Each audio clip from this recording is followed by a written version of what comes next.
Hello, मैं doctor Shiv शरण Yadav, head of Bangra physiotherapy clinic Kanpur. आज मैं आपको बताऊंगा कि ये जो सियाटिका बीमारी होती है क्यों होती है। तो सियाटिका बीमारी जो होती है, एक हमारी सियाटिक नर्व होती है जो हमारे बटक रीजन में यानी कमर से उसकी ओरिजिन होती है। वो दो तरीके से हो सकती है बीमारी सियाटिका की। एक तो होती है कि हमारी जो सियाटिक नस होती है वो कंप्रेस हो गई यानी दब गई है। दूसरी हो सकती है वो इंजर्ड हो गई हो। इंजर्ड मतलब कि वो या तो इंजेक्शन लगा है या तो फ्रैक्चर हुआ है तो इंजर्ड हो गई। और कंप्रेशन हुआ, मतलब कंप्रेशन हुआ जैसे मान लो कि हमारे जो इस वजह से इसमें हम दिखाते हैं ये हमारी जो पूरा हेड बोन है, बैकबोन हड्डी पीछे की, तो उसमें क्या होता है हमारी जो सियाटिक नस होती है वो यहाँ से निकलती है। ठीक है, मतलब L4 L5 S1 S2 S3 से जो हमारा सेक्टोरल रीजन लंबर रीजन से निकलती है। अब ये यहाँ पे इसका सियाटिका होने की मेन जो बीमारी है तो या तो ये नस यहाँ से कंप्रेस हो रही है और या तो वो इंजर्ड हो गई। तो जो कंप्रेशन होता है वो तीन तरीके का हो सकता है। या तो वो हमारी जो दो वर्टिब्रा के बीच में एक डिस्क होती है, दो वर्टिब्रा के बीच में डिस्क होती है, या तो ये डिस्क क्या हुई डीजनरेट हो गई यानी ये कमजोर हो गई है। कमजोर होते होते धीरे धीरे ये खत्म हो गई है। दूसरी हो सकती है कि डिस्क बल्जिंग, मतलब ये जो हमारी डिस्क होती है एक तरफ को बगल में फूल आई हो। तीसरा हो सकता है कि स्लिप डिस्क यानी ये जो डिस्क थी ये खिसक गई अपनी जगह से। ये तीनों केस में क्या होता है, या स्लिप डिस्क जनरेट कर गई हो, या स्लिप बल्जिंग हो गई हो, या जो हमारी ये डिस्क थी ये डिजनरेट बल्जिंग और स्लिप डिस्क, ये तीनों में हमारा क्या होता है हमारी जो नसें होती है इसको कंप्रेस कर देती है। तो इसकी वजह से बीमारी हो जाती है जिसे कहते हैं सियाटिका। या तो दूसरा जो कारण है कि यहाँ पे सुई लग गई हो, कोई इंजेक्शन लगा दिया हो, वो नस में ही लग गई हो, ध्यान से न लगा पाया हो अच्छे से। दूसरा वो फ्रैक्चर, कहीं पेशेंट गिरा हो कोई वो फ्रैक्चर हो गया हो। तो ये सियाटिका से दो चीजों के कारण हो सकती है, यानी एक तो कंप्रेशन हो रही है, दूसरा ट्रामा हुआ है, इंजर्ड हो गई है।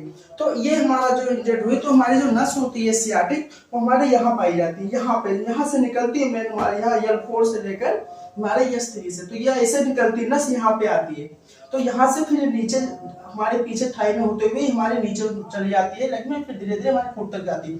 तो जो सियाटिका का जो लक्षण होता है वो क्या होता है, पेन होता है, पेन होगा और वीकनेस ऑफ मसल्स होगी। तो हमारे यहाँ पे पेन होगा और वो धीरे धीरे पेन धीरे धीरे नीचे इसे पूरे थाई में आएगा पीछे पीछे, फिर धीरे धीरे इसे किनारे किनारे हमारे पैरों में धीरे धीरे इसे यहाँ पर जाता रहता है। और ये कैसा पेन होगा, ये टिगनिंग सेंसेशन होगा, मतलब कि उसको लगेगा झुंझुनाहट हो रही है या उसके जलन हो रही है, या तो उसको क्या होगा नमनेस पता चलेगा, मतलब उसको सुन पर धीरे धीरे भारी पड़ने लगेगा।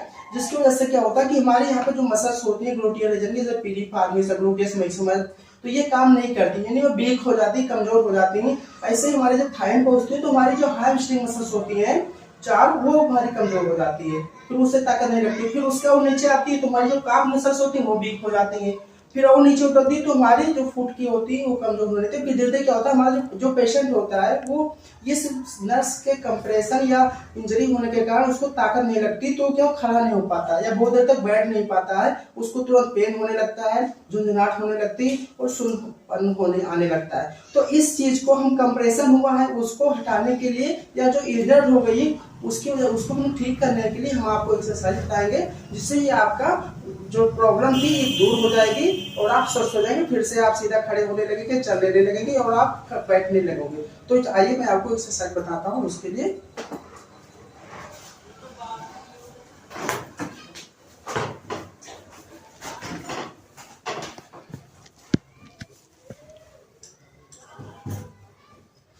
क्या करेंगे, सबसे पहले तो हम सीधा लेट जाएंगे, सीधा लेट गए, उसके बाद क्या करेंगे, अगर हमारे वो किसी जो बता रहा हूँ कि पीआरबीडी यानी डिस्क डीजनरेट कर गई हो या बल्जिंग कर गई हो, या वो डीजनरेट या बल्जिंग या वो स्लिप डिस्क हो गई हो, तो उसको हम सबसे पहले उसके लिए हम क्या करेंगे, सीधा ऐसे पीठ के बल लेटेंगे। उसके बाद क्या करेंगे, धीरे धीरे अपने कमर को उठाएंगे, ऊपर उठाएंगे, उठाते जाएंगे, जहां तक उठा पाएंगे वहां तक उठाएंगे। उसके बाद हम 20 सेकंड तक उसको वहां पे होल्ड रखेंगे।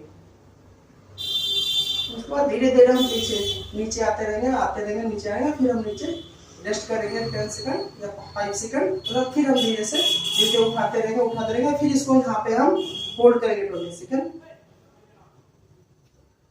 फिर धीरे से आगे यहाँ पे हम रेस्ट करेंगे। ये तो थी हमारी पहली एक्सरसाइज जिसे बोलते हैं ब्रिजिंग। दूसरी एक्सरसाइज क्या है कि हम सीधा लेटेंगे, उसके बाद फिर जो हमारा पैर सही है, जिसमें कोई प्रॉब्लम नहीं, उसको हम सीधा ऐसे यहाँ पे फोल्ड कर लेंगे। उसके बाद दूसरा पैर, जैसे मान लो हमारे राइट पैर में अगर प्रॉब्लम है तो राइट पैर को हम उठा के फोल्ड कर लेंगे, यहाँ पे हम ऐसे रख लेंगे, ठीक है। उसके बाद क्या करेंगे, हम इस हाथ से या हम टॉवल ले लेंगे और उसको यहाँ पे फंसा लेंगे, ऐसे यहाँ पे ऐसे फंसा लेंगे।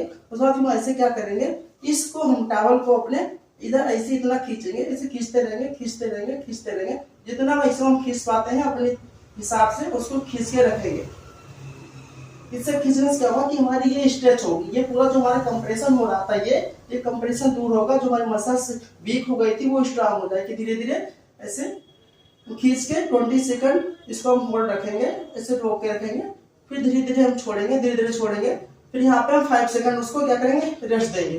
5 सेकंड यहाँ हमने रेस्ट दिया, फिर नेक्स्ट अगेन यही रिपीट करेंगे, फिर खींचेंगे, फिर यहाँ पे खींच के रखेंगे, फिर हम 20 सेकंड तक होल्ड करके फिर हम धीरे से रिलैक्स करेंगे। ये थी हमारी दूसरी एक्सरसाइज, पेरिफेरल स्ट्रेचिंग। तीसरी क्या है कि हम जो तीसरी एक्सरसाइज है, हम सीधा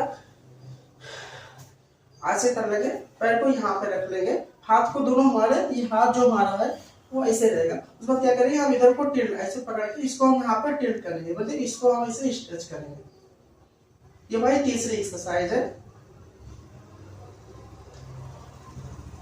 यहाँ 20 सेकंड्स होल्ड करेंगे, फिर धीरे धीरे हम इसको रिलैक्स लाएंगे।